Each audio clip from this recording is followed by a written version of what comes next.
Chair recognizes Mr. Dominguez.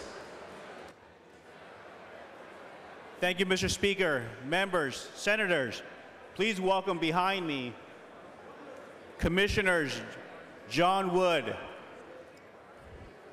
Steve Guetta, and Ralph Cowan of the Port of Brownsville. In addition, members of the 2019 Brownsville Leadership Class of 2019. Welcome to your house.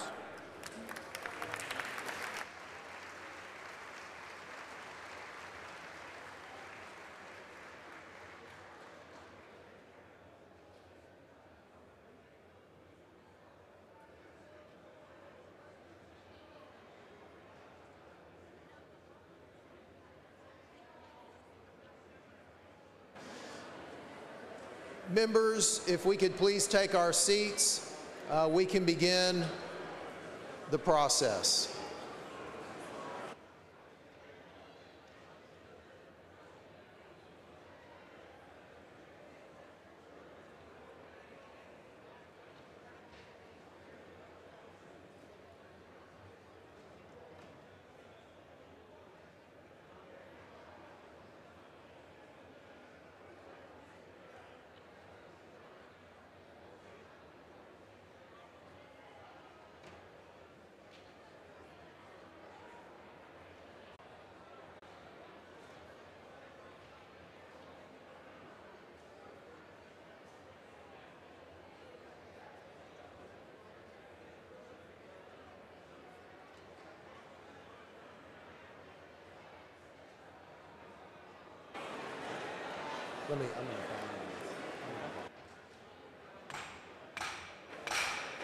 Mr. Doorkeeper.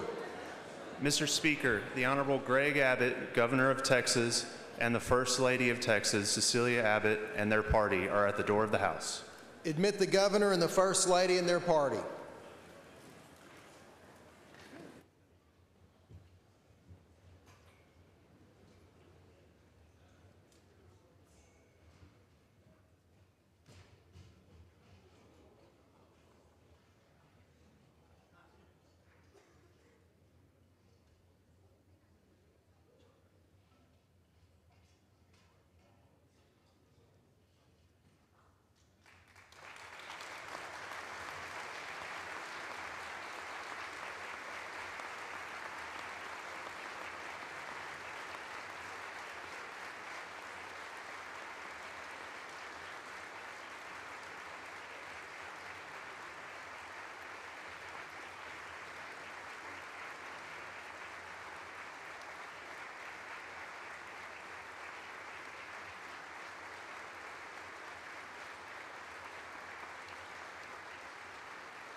The Senate will come to order. A quorum is present.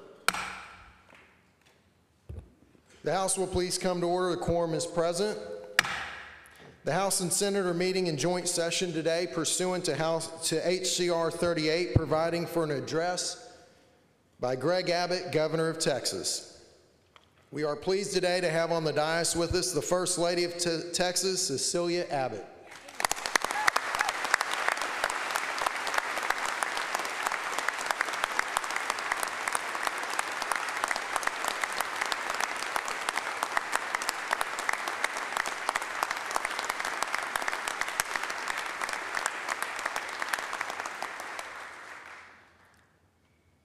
I'm now very honored to recognize the Honorable Dan Patrick, our Lieutenant Governor and friend, to introduce the Governor. Thank you, Mr. Speaker. It's an honor to be with you. It's my great honor and pleasure to introduce my friend, your governor, your friend, to all Texans, the Honorable Greg Abbott.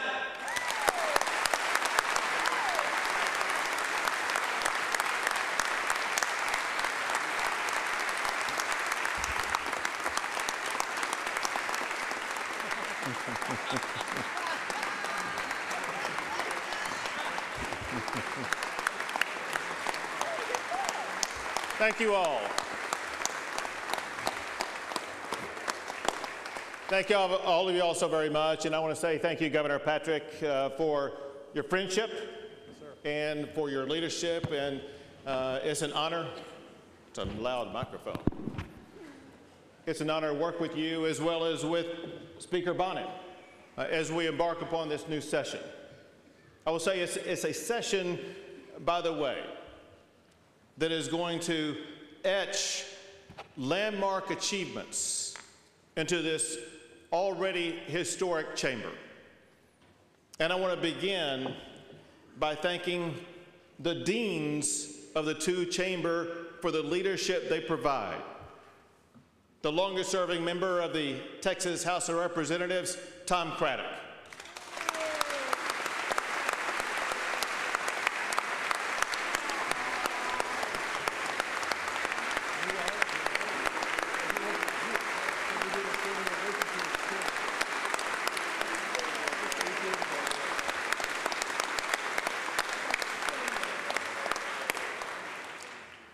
And of course, the Dean of the Texas Senate, John Whitmire.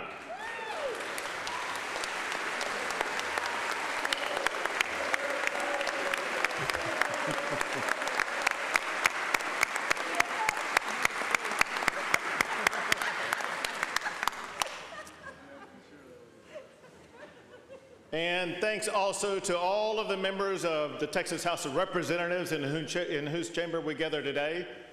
Thanks to the members of the Texas Senate.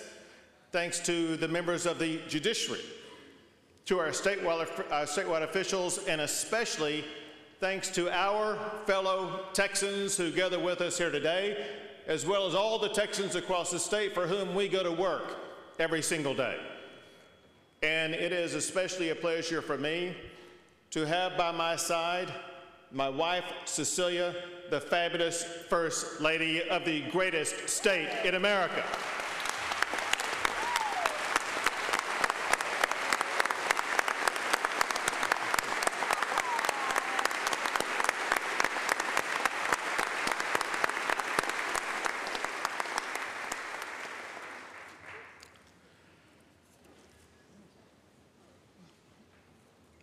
Think about this. On this very day, about 1,000 new residents are going to call Texas home. As you all know, that happens almost every day. Now, whether you like that fact or dislike that fact, we can never lose sight of the reason so many people are making the life-altering decision to uproot their families and businesses and chart new paths that guided them to Texas. They were fed up with big government policies that increasingly run their lives and impose burdensome regulations. They were taxed out of the states that some of their families had lived in for generations. The cost of doing business, imposed by heavy-handed interest groups, simply became too oppressive. They needed an escape. They longed for freedom. They wanted hope. They found it in Texas.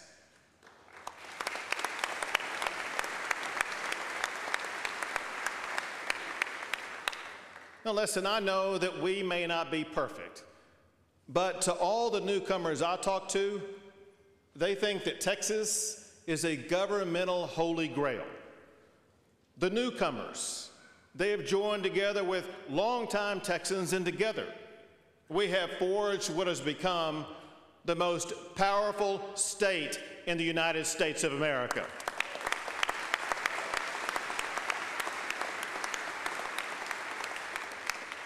For example, Texas leads the nation in new job creation, and we have the fastest growing economy in America. A byproduct of this success is a prosperity that touches every corner of our state.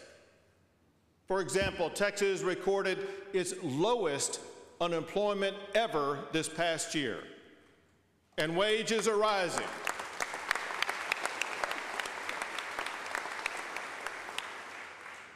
If you dig even deeper into the stats, you're going to see that we also lead the nation in jobs created by African American business owners and by Hispanic women business owners. And get this, Texas is now #1 in America for women entrepreneurs.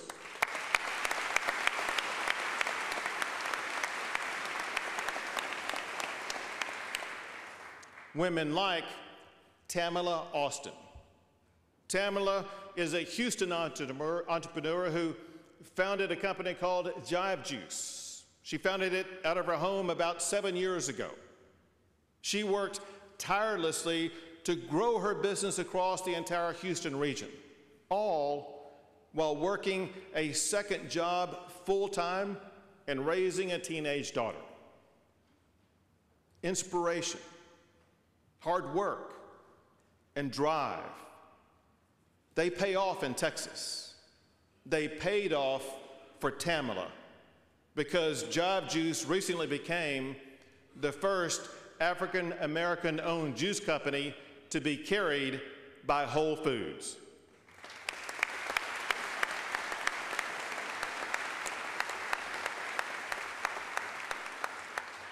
We have this young entrepreneur with us today. Tamala Austin, would you please stand and let us thank you for your inspiration of what a business leader can be.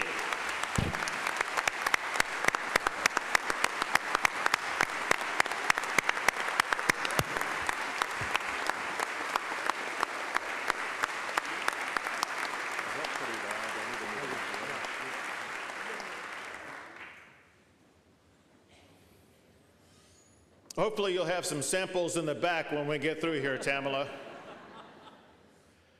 You know, I've seen for myself, when women succeed, Texas succeeds.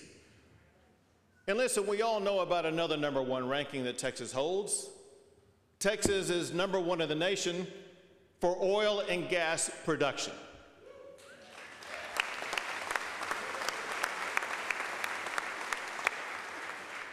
So much so that America will be energy independent by next year. And as Brooks Landgraf knows better than anybody, one word makes our energy independence possible. That word, Texas.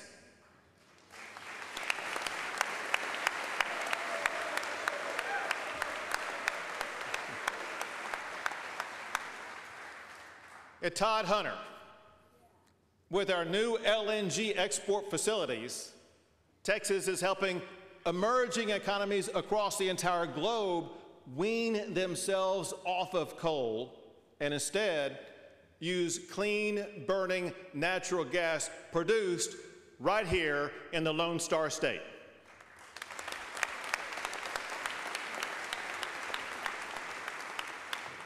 And get this, even with the increased oil and gas production, we have lowered nitrogen oxide levels by 45%.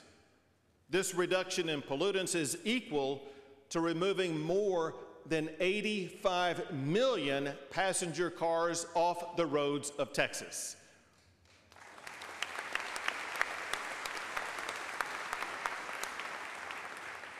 Now, as meaningful as the oil and gas industry is to our economy, the fact is the Texas economy is more diversified than it's ever been. From areas like aerospace to cybersecurity, financial services to manufacturing, from Fortune 500 companies to businesses and startups, Texas is the premier economic destination in the United States of America. And Texas, I'm proud to say, has led America in exports for 16 years in a row.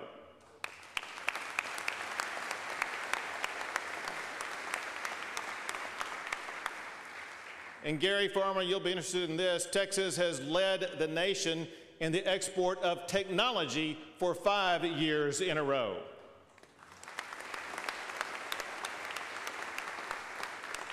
Now more than ever, the most powerful label is Made in Texas. Now, importantly, our economic might is not just limited to our large cities. It touches smaller communities across the state.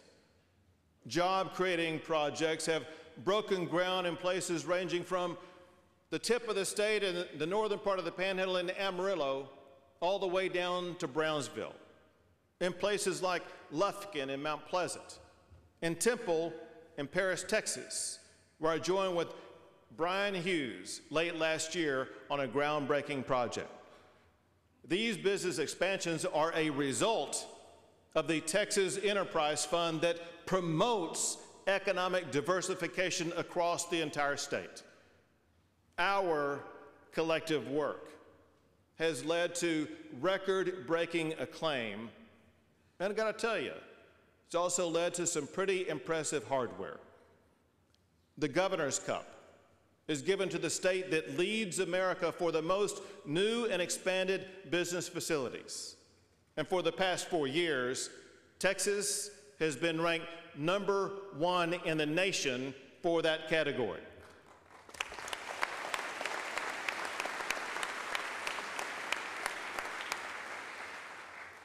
We are joined today by representatives of the Metro 8 Chambers of Commerce. Would you all please stand?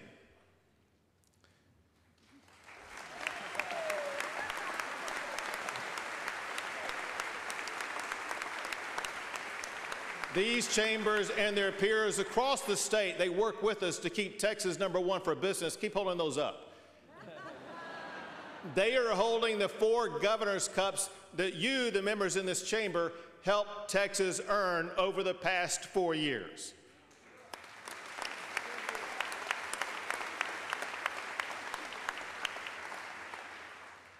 Texas is the Alabama when it comes to economic development. Now, these trophies are a tangible reminder of the excellence that we can achieve when we work together. Now, Texas remains America's prime destination for businesses and for job seekers, in part because of the actions taken by the members of the Senate and the House in this Capitol. You, the members of the House and Senate, it's you who help to foster opportunities for Texas's economic prowess. You spurred more investment and business startups. You did it by slashing regulations and by cutting the business margins tax. You funded road building strategies that provide more than $7.5 billion in road construction each year. And you help to make our schools safer and also better. More students are graduating from high school and college than ever before in our state's history. And we have more public high schools ranked in the top 100 and more blue ribbon public schools than any state in America. Higher education is also better. In the past 4 years, we exceeded our goal of doubling the number of Tier 1 universities. And today, Texas is home to 9 Tier 1 universities. We are on the path to becoming America's epicenter for research and innovation. Take, if you would, just one example. Dr. Jim Allison of the University of Texas MD Anderson Cancer Center and J.M. Lozano, you might be interested to know that Dr. Allison is a native of Alice, Texas, and he won the Nobel Prize in Medicine for developing a revolutionary way to treat cancer, proving once again the minds of Texas are changing the world.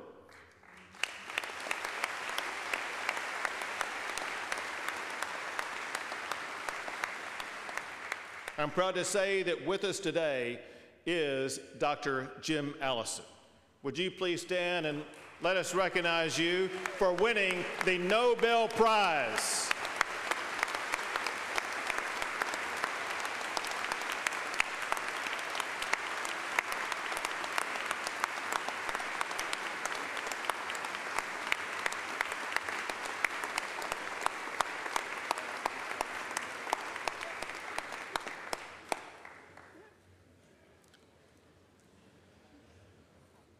Now, Texas is not only smarter than ever, we're also safer. Last session, you all enacted in a bipartisan fashion to protect the most vulnerable children by reforming a broken foster care and child protective services system.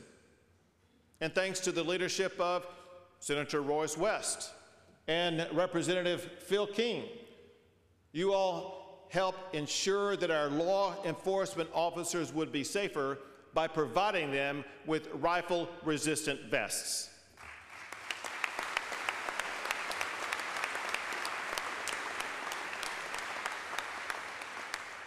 And together, you all passed laws that crack down on dangerous gangs and human traffickers who threaten our citizens. You know, when you combine our legislative achievements with our record-breaking prosperity, you have elevated Texas to rarefied status. And I am proud to tell you that the state of Texas has never been better.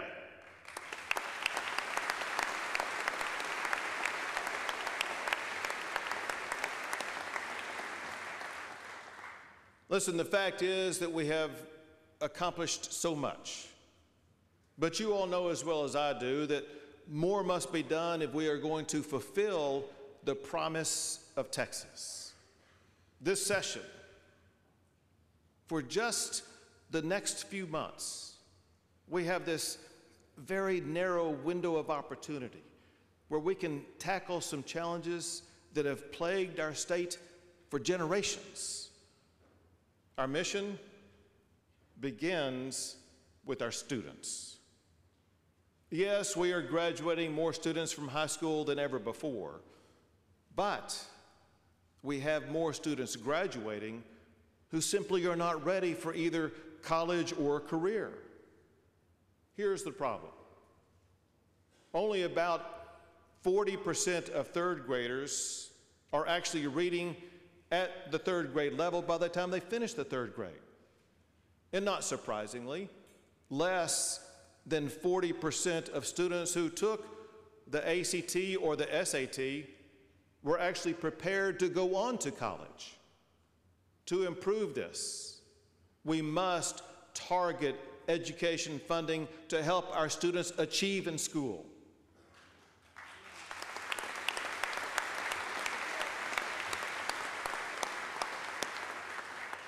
That starts with our teachers in the classroom. Now, other than parents, no one plays a more vital role to our students' education than our teachers.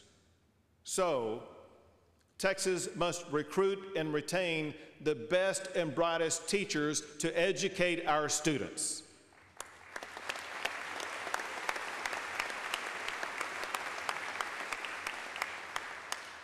This session, we must pay our teachers more.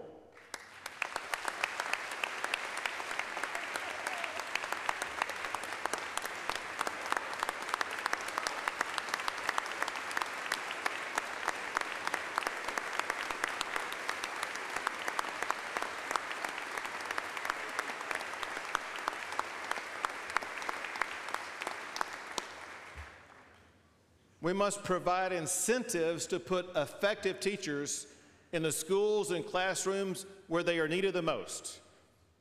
And we must create a pathway for the best teachers to earn a six-figure salary.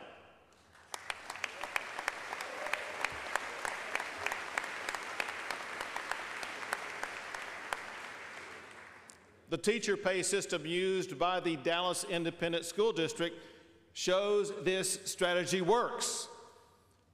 When I visited Blanton Elementary School in Dallas, I met an outstanding teacher who was only in his third year of teaching and already making more than $90,000 a year in salary.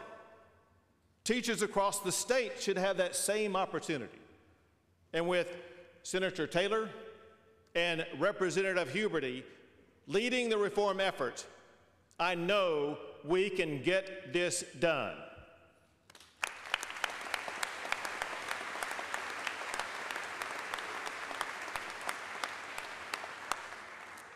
Working together, we will create a Texas where every student is reading at grade level by the time they finish the 3rd grade, where every child, regardless of their zip code, is going to receive a quality education, and where every student graduates with far more than just a diploma. They will graduate with the tools that are needed for them to be able to succeed in either college or career. And that is precisely what is being done in school districts across the state. School districts like Dallas, San Antonio, Longview, Far San Juan, and Fremont. And I want to thank the superintendents who have been leading the way in those school districts, superintendents who are with us here today. They include Superintendents Hinojosa, Martinez, Wilcox, King, and Van Maitre. Thank you all for being here. Thank you for the excellence that you provided to teachers and students in your school districts.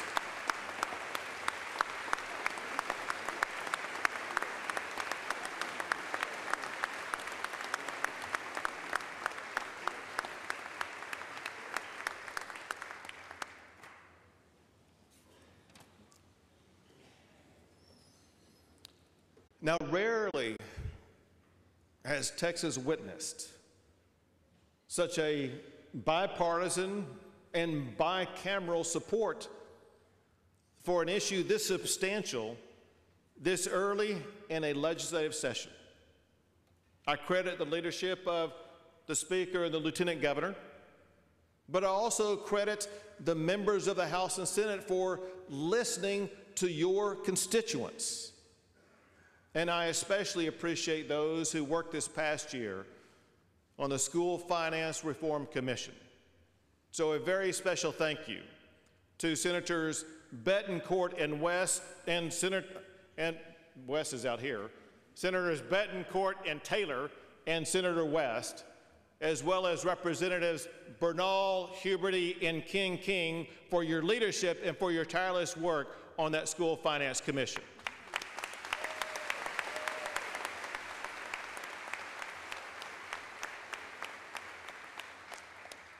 So to keep this momentum going, I am declaring school finance reform and increasing teacher pay as emergency items this session.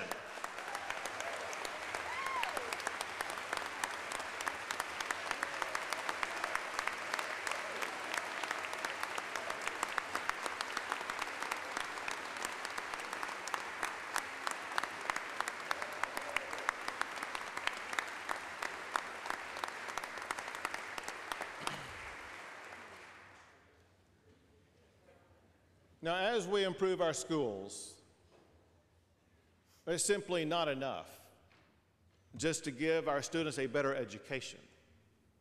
We must also create a learning environment that is safe. No student should be afraid to go to school. No parent should be fearful when dropping their child off at school. Texas must act now to make our schools safer.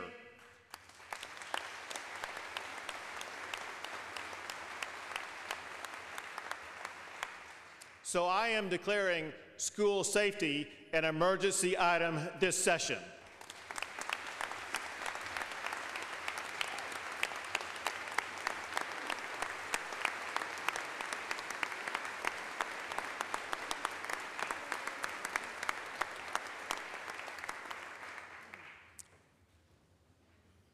After the horrific shooting that took place at Santa Fe High School, I held roundtables here in the Capitol, roundtables with parents, with students, with educators, with law enforcement, and with mental health experts. We developed some innovative solutions to better protect our students and our teachers. It's time to turn those ideas into solutions. We must do all that we can to make our schools safer. Working together, We will deliver on our promise to our parents, to our teachers, and to our students.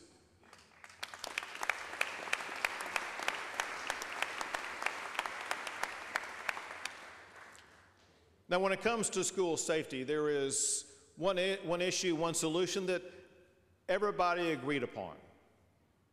It was the need to address mental health in our schools. And I commend Senator Nelson, who wasted no time in crafting a strategy that does exactly that. She has pointed out that many of our universities already have mental health programs. Programs like the Telemedicine Wellness Project at Texas Tech. It partners with school districts in West Texas to identify and remove students who pose a potential threat and to provide students with the help they need. Well, school districts across the entire state deserve access to these very same services. And listen, as we all know, mental health issues are not just confined to our schools, they touch our entire society. Well, to better address these issues, Senator Nelson also provides a broad-based plan, a plan that creates a mental health care consortium to collaborate on statewide mental health needs. And in typical Texas fashion, her idea is big and it is bold. And to ensure it has enough time to become law this session, I am declaring it an emergency item.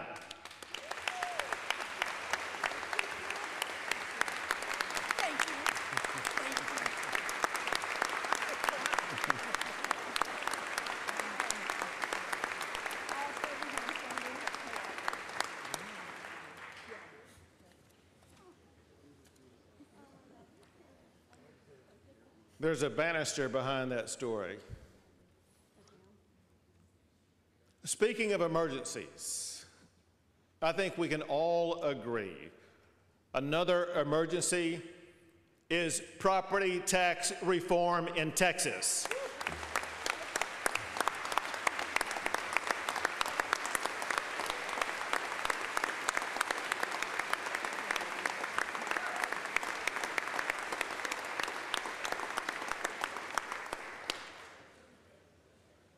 Listen, if we are going to keep Texas the economic engine of America, we must rein in a property tax system that punishes families and businesses and prevents younger Texans from being able to achieve their dream of home ownership. We can no longer sit idly by while property tax owners are being reduced to tenants of their own property, with taxing authorities playing the role of landlord. Our constituents are counting on us. Now, I applaud both the House and the Senate for working together in unprecedented fashion on identical bills that limit the ability of taxing authorities to raise your taxes.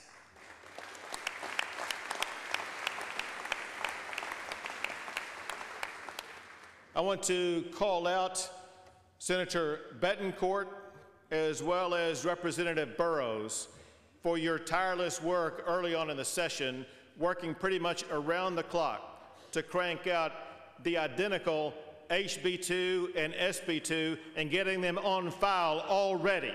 Thank you for your hard work.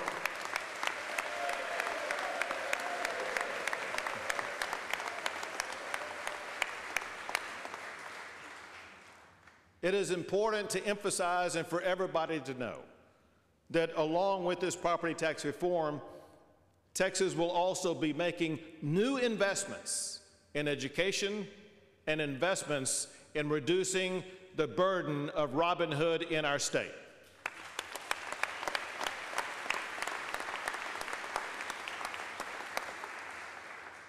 Now, this reform isn't just about restraining the growth of property taxes. It's also about restoring power to the people of Texas. That is why I propose giving taxpayers the ability to fire their property tax appraiser and to elect a better one.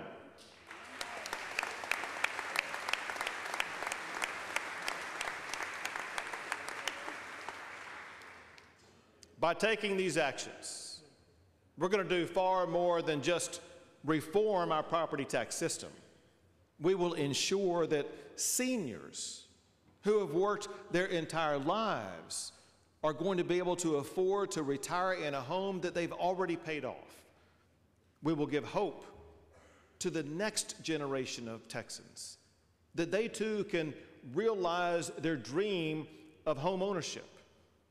And we will ensure that middle and low income Texans will be able to remain in the neighborhoods they cherish. It is for those Texans that I am making property tax reform an emergency item this session.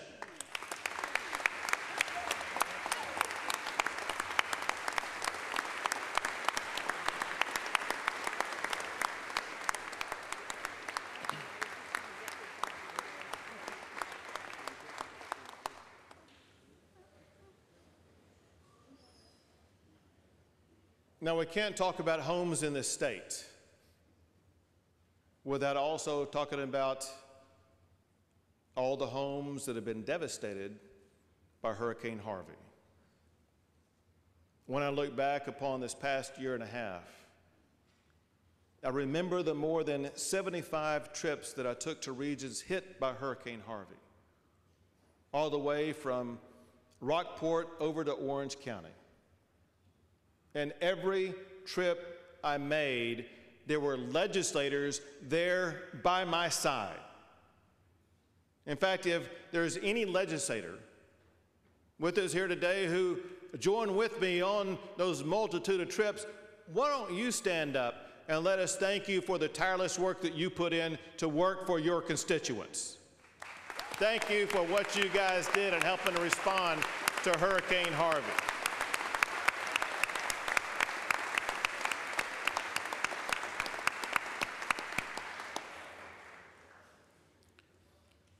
Listen, as you all saw, and in fact, as everybody saw, even if you weren't down on the coastal region, you saw it on TV. In the face of the greatest natural disaster our state has ever seen, our fellow Texans showed the world that no earthly force is more powerful than Texan spirit. From our first responders and emergency workers, to community leaders and faith-based groups, from our partners at the federal government, to the citizens who gave of their time and their own personal resources, Texans stepped up to help those in need. Texans like Morgan McCullough and Casey Aslin. They are nurses at Memorial Hermann Medical Center in Houston. Well, Morgan and Casey, they were unable to drive to work during the flooding that amassed Houston, Texas, because the flooded streets of Houston had turned into rivers. So, undeterred, they packed up their gear in an inflatable kayak, and they paddled for 2 hours to get to the hospital so they could take care of their patients. Morgan and Casey, they embody what it means to be a Texan helping a Texan, and they are with us here today. Morgan and Casey, would you please stand up and let us thank you for the way that you helped respond to Hurricane Harvey.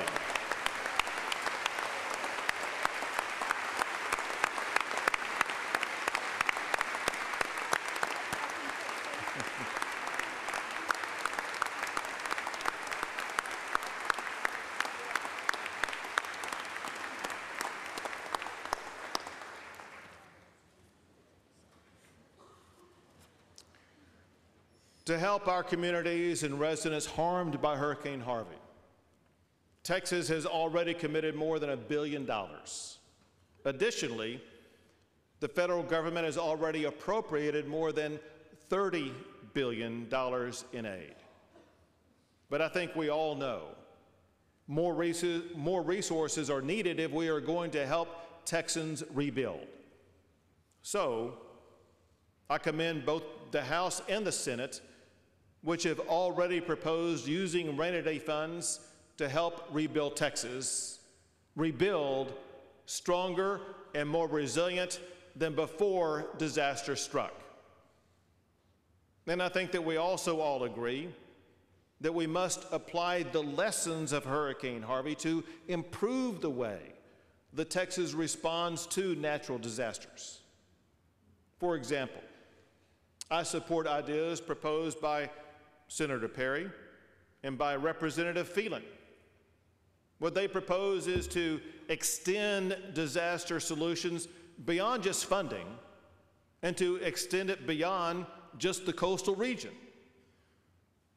And in addition to that, we must create a system that cuts through all of the red tape that slows the recovery process.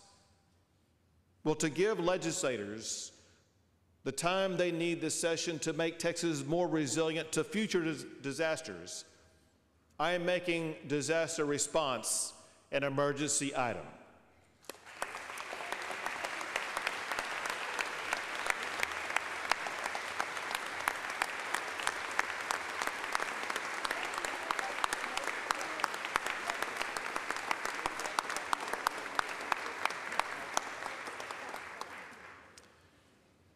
Well, in addition to rebuilding our communities from disasters, we must do more to keep those communities safe from crime.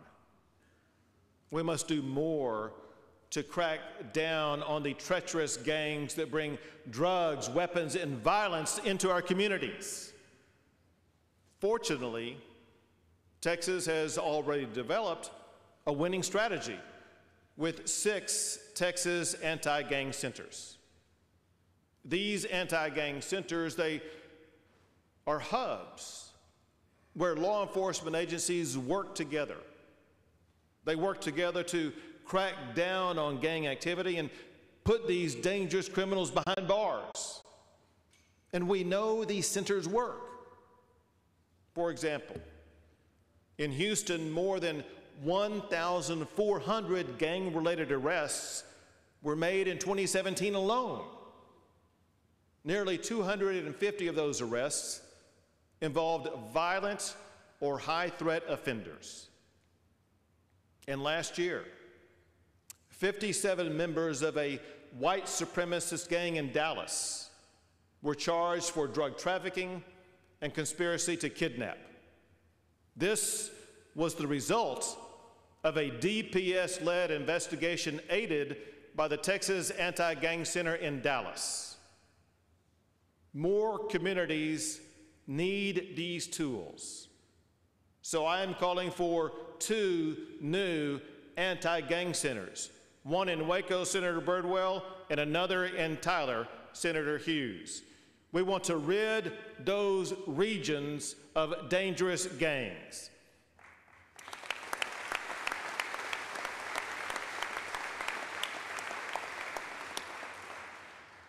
Together, we will put more gang members behind bars, and we will dismantle their criminal enterprises, and we will make our neighborhoods safe for Texas families.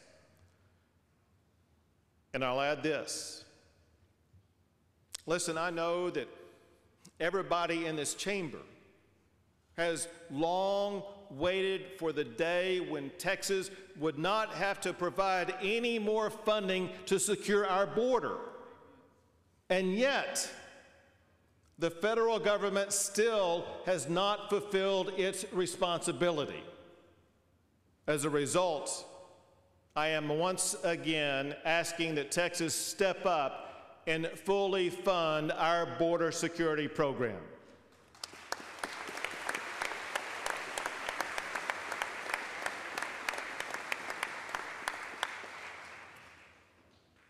And we must also work together to crack down on human trafficking and to protect the victims of that heinous crime.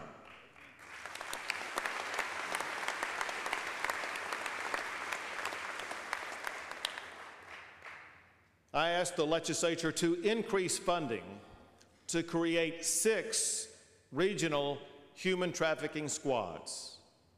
These squads will investigate and shut down human trafficking operations across the entire state. And I believe and ask that we agree that absolutely every trafficker should get mandatory jail time.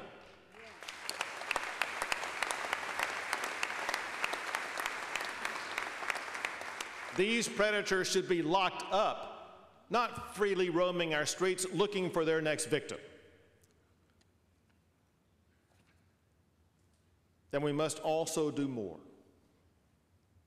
to ensure justice for survivors of rape and sexual assault. One of the most important tools that we have is forensic testing of rape kits. And yet, thousands of these kits have languished untested for years. This session, we must right this wrong.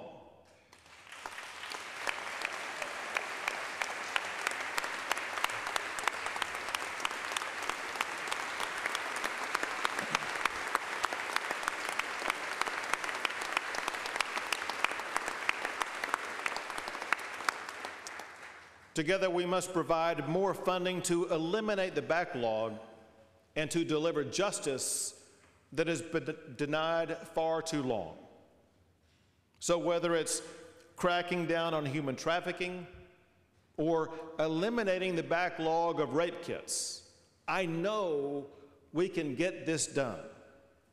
I know because of leaders like Senator Huffman, as well as Senator Hinojosa and Representatives Elizabeth Thompson and Representative Neave. They are working on legislation to get this fixed this session.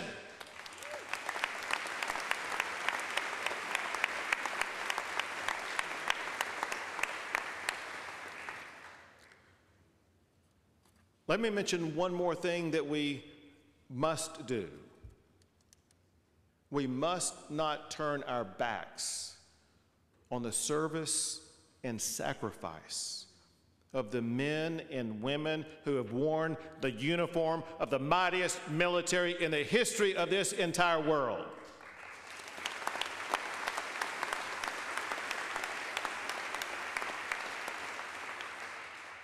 Some serve with us here today as legislators in this majestic Capitol.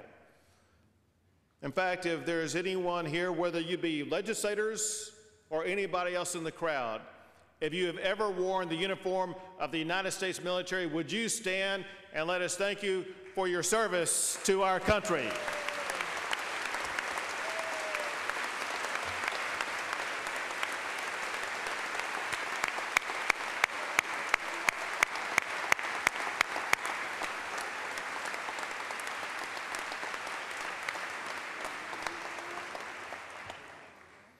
For you legislators, know how much we appreciate your service, but know this also. We are honored to work with you now in this Capitol and serve by your side to perpetuate the democracy that you fought for. But I think we all know that some returned broken from battle, with injuries both seen and unseen. Some cannot find a job. Others don't know how to find a job. Still others are homeless, possessing only a glimmer of the glory for which they once fought. They fought for our freedom. Now we have the obligation to fight for their future. Texas is the proud home to more than 1.6 million veterans. And yes, I know that we've made tremendous strides to better support our veterans. And in that regard, I thank our leaders like Senator Donna Campbell for her leadership, as well as the work of Representative Dan Flynn. Thank you for what you've done to already address the needs of our veterans.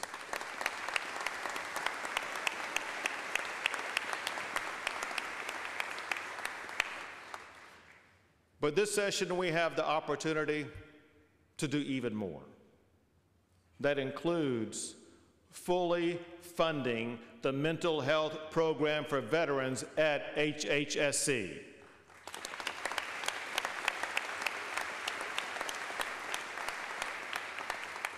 We must also fund the Texas Veterans Commission to help veterans receive the VA health care benefits they have earned.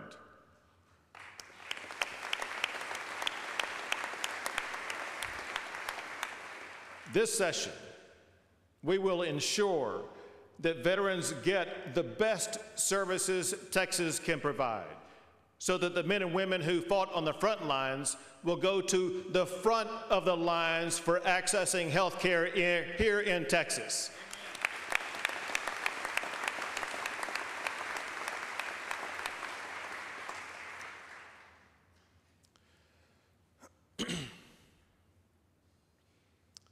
Now listen, no doubt, what I've outlined today is a transformative agenda for Texas.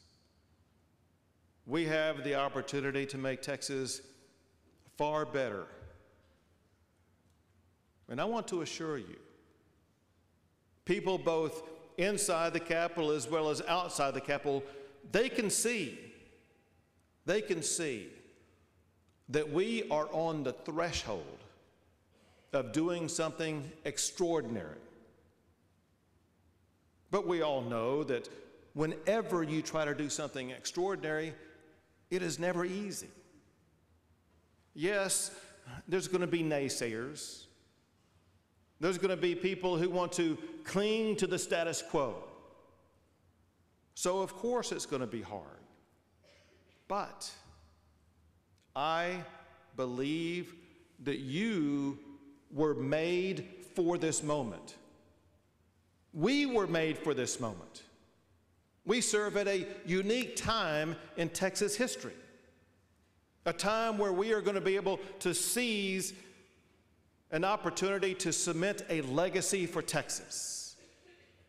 We have the power to ensure that Texas is a state where our citizens realize their dream of owning a home or starting a business, where we prioritize student achievement and create safer schools. A state that puts public safety first, whether it's in the face of natural disasters or in the face of dangerous gangs. A Texas where we expand economic opportunity and freedom to every single corner of our great state. In a state where we provide our veterans with the support they have earned. I want you to know I'm inspired by the camaraderie and the collaboration that has already infused this session. It seems unprecedented. And I got to tell you, I'm feeling it myself. I'm feeling moved. And I want to set the example. For example, I'm willing to step up and put aside past differences and work with Lyle Larson to reinstate the rivalry game between the Aggies and the Longhorns.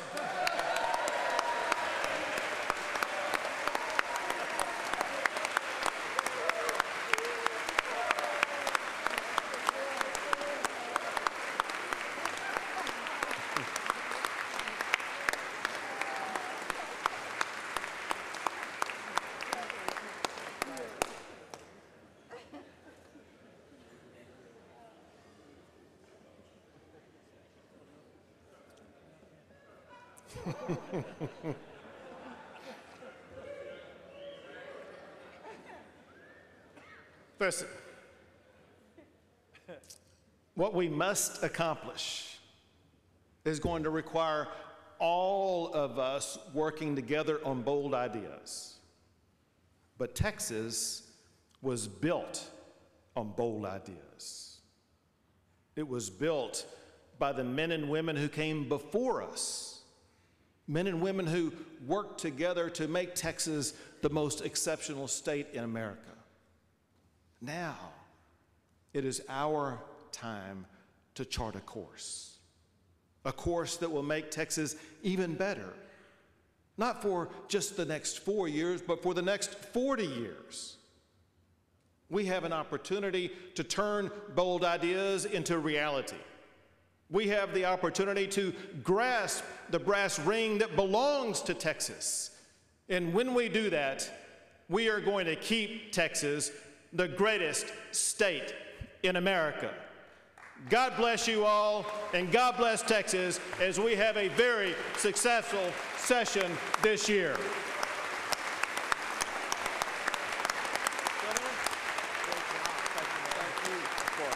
Fabulous speech. Thank you, sir. Well written, well delivered. I know, you always do.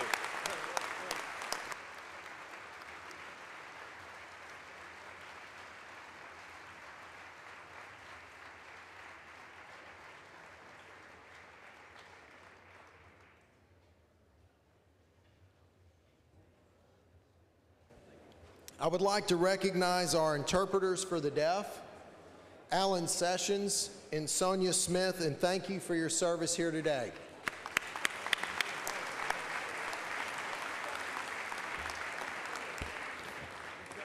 The purpose for which this joint session was called has been completed pursuant to a motion previously adopted.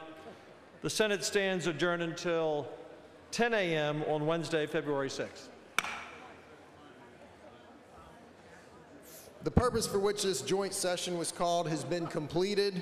The House will stand at ease pending the departure of our guests.